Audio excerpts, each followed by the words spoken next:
اعوذ باللہ من الشیطان الرجیم بسم اللہ الرحمن الرحیم السلام علیکم ورحمۃ اللہ وبرکاتہ۔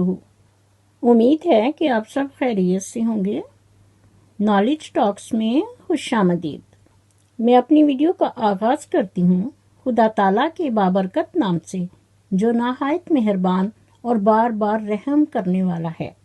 میری دعا ہے کہ اللہ تعالیٰ ہم سب کو لالچ اور حسد سے بچائے، ہم سب کے لیے تمام معاملات میں آسانیاں پیدا کرے اور ہمیشہ ہم سب کا نگہباں ہو۔ آمین ثم آمین یا رب العالمین۔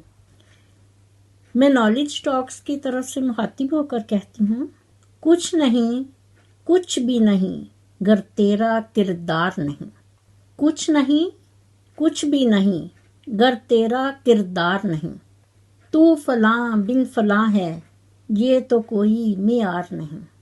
اسی لیے کہا جاتا ہے الفت بدل گئی کبھی نیت بدل گئی، الفت بدل گئی کبھی نیت بدل گئی، خود غرض جب ہوئے تو پھر سیرت بدل گئی۔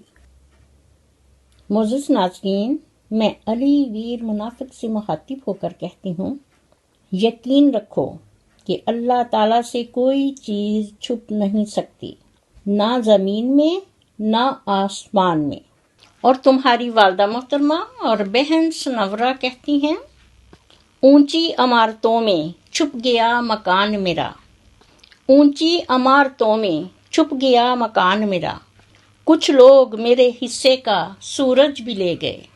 اس لیے ہمارے نبی پاک صلی اللہ علیہ وآلہ وسلم نے فرمایا کہ اگر جھک جانے یا عاجزی اختیار کرنے میں تمہاری عزت گھٹ جائے تو قیامت کے دن مجھ سے لے لینا۔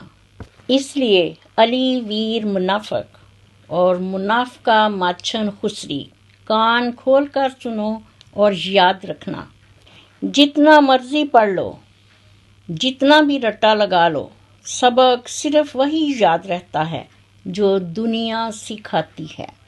اس لیے تمہاری خواہشوں نے تمہیں ذلیل و رسوا کیا ہے اور آئندہ بھی تمہاری قسمت میں ذلت و رسوائی ہی ہے۔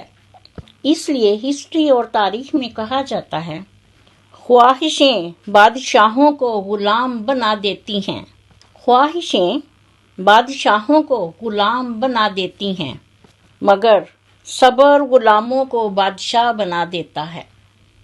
میری آج کی ویڈیو دو حقیقی بھائیوں کی کہانی ہے۔ یہ ایک مورل سٹوری ہے اور بہت ہی سبق آموز ہے۔ ایک دفعہ کا ذکر ہے کہ ایک گاؤں میں دو بھائی اتفاق کے ساتھ بما اپنی فیملی کے سب اکٹھے اپنے اپنے گھروں میں رہ رہے تھے۔ دونوں کا ایک بہت بڑا زرعی فارم تھا۔ دونوں کے گھر آپس میں ساتھ ساتھ تھے اور دونوں خاندان ایک دوسرے کا بہت خیال رکھتے تھے۔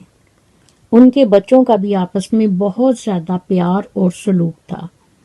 لیکن ایک دن دونوں بھائیوں میں کسی بات پر اختلاف ہو گیا، یہاں تک کہ نوبت گالی گلوچ تک جا پہنچی۔ اس کے بعد کیا ہوا کہ چھوٹے بھائی نے غصے میں آ کر دونوں گھروں کے درمیان میں ایک گہری اور لمبی کھائی کھدوا کر قریبی ہی نہر سے اس میں پانی چھوڑ دیا تاکہ وہ ایک دوسرے کے گھر میں نہ آ جا سکیں۔ اگلے روز بڑے بھائی نے جب یہ دیکھا تو اسے بہت غصہ آیا۔ اس نے ایک ترخان یعنی کارپینٹر کو اپنے گھر بلایا اور کہا کہ سامنے والا فارم ہاؤس میرے بھائی کا ہے، جس سے آج کل میرا بہت جھگڑا چل رہا ہے۔ اس لیے اس نے میرے اور اپنے گھر کے درمیان ایک گہری کھائی کھدوا کر اس میں پانی چھوڑ دیا ہے۔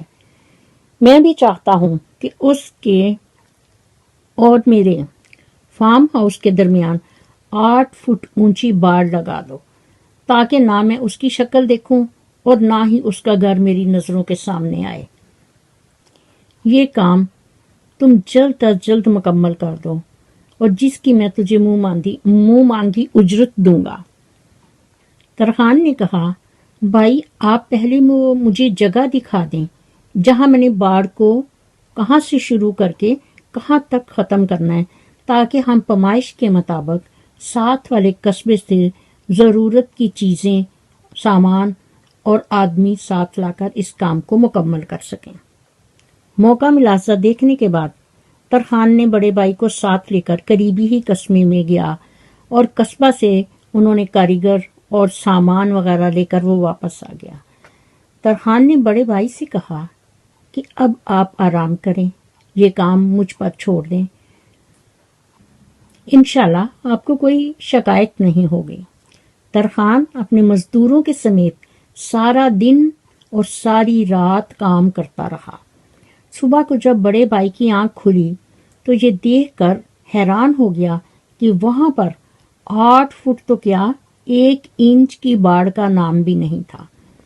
غور کرنے پر معلوم ہوا کہ وہ باڑ کی بجائے ایک بہترین پل بنا ہوا ہے۔ ترخان کی اس حرکت کو دیکھ کر بڑا بھائی بہت حیران اور پریشان ہوا کہ یہ اس نے کیا کیا ہے، لیکن جب سامنے ہی اس کی نظر پڑی تو پل کی دوسری طرف اس کا چھوٹا بھائی کھڑا اس کی طرف دیکھ رہا تھا اور پل کے اس طرف بڑا بھائی۔ چند لمحے وہ ایک دوسرے کو اور اس پل کو دیکھتے رہے۔ چھوٹے بھائی کی آنکھوں میں آنسو آ گئے کہ میں نے باپ جیسے بڑے بھائی کا دل دکھایا، مگر اس کے باوجود وہ مجھ سے تعلق توڑنا نہیں چاہتا۔ بڑے بھائی نے جب اپنے چھوٹے بھائی کی آنکھوں میں آنسو دیکھے تو اس کا دل بھی بھر آیا، وہ بھی رونے لگا۔ وہ سوچنے لگا کہ غلطی جس کی بھی تھی، مجھے یوں جذباتی ہو کر معاملہ بگاڑنا نہیں چاہیے تھا۔ دونوں کی آنکھوں میں آنسو لیے وہ ایک دوسرے سے بغل گیر ہو گئے اور پھر دونوں بھائیوں کے بیوی بچے بھی اپنے اپنے گھروں سے نکل کر بھاگتے اور شور مچاتے ہوئے اکٹھے ہو گئے۔ اب بڑے بھائی نے ترخان سے پوچھا کہ تم نے یہ کام کیسے کر دیا؟ ترخان بولا کہ جناب عالی، میں سمجھ گیا تھا کہ دونوں بھائیوں کے درمیان کوئی غلط فہمی نے جنم لے لیا ہے، اور اگر میں پل بنانے کی بجائے یہاں پر باڑ لگا دیتا تو شاید آپ ہمیشہ ہمیشہ کے لیے ایک دوسرے کا منہ نہ دیکھتے، اور یہ غلط فہمی جنم لیتے لیتے مزید بڑے جھگڑے کا سبب بن جاتی، اور آپ ہمیشہ کے لیے ایک دوسرے سے بچھڑ جاتے۔ میں نے باڑ کی بجائے پل بنا کر یہ غلط فہمی ہمیشہ ہمیشہ کے لیے ختم کر دی، تاکہ آپ دونوں بھائیوں کے خونی رشتے ایک دوسرے کے ساتھ جڑے رہیں۔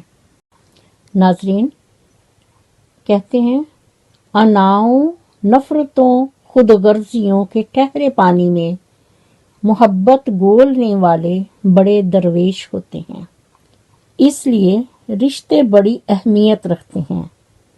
معمولی معمولی باتوں کو دل میں رہائش نہ دیں، کیونکہ اگر یہ دل کی مکین بن جائیں تو بڑے بڑے رشتے مسافر بن جاتے ہیں۔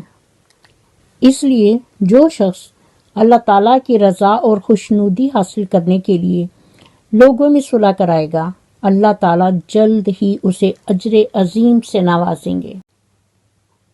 میری دعا ہے کہ اللہ تعالیٰ ہم سب کو نبی پاک صلی اللہ علیہ وآلہ وسلم کی سنت اور حدیث کے مطابق زندگی بسر کرنے کی توفیق دے، آمین ثم آمین۔ اسی کے ساتھ میں اپنی ویڈیو کا اختتام کرتی ہوں۔ میرا خلوص اور نیک تمنائیں ہمیشہ آپ کے ساتھ ہوں۔ مزید نالج ٹاکس کی ویڈیو دیکھنے کے لیے میرے چینل کو سبسکرائب کر کے ساتھ ہی بیل آئیکن کے بٹن کو ضرور پریس کیجیے، تاکہ میری آنے والی ویڈیو کا نوٹیفیکیشن آپ کو سب سے پہلے ملے، اور کومنٹ باکس میں اپنا فیڈ بیک ضرور دیجیے۔ شکریہ۔ مجھے بھی اپنی دعاؤں میں یاد رکھیں۔ اللہ حافظ۔ پاکستان زندہ باد۔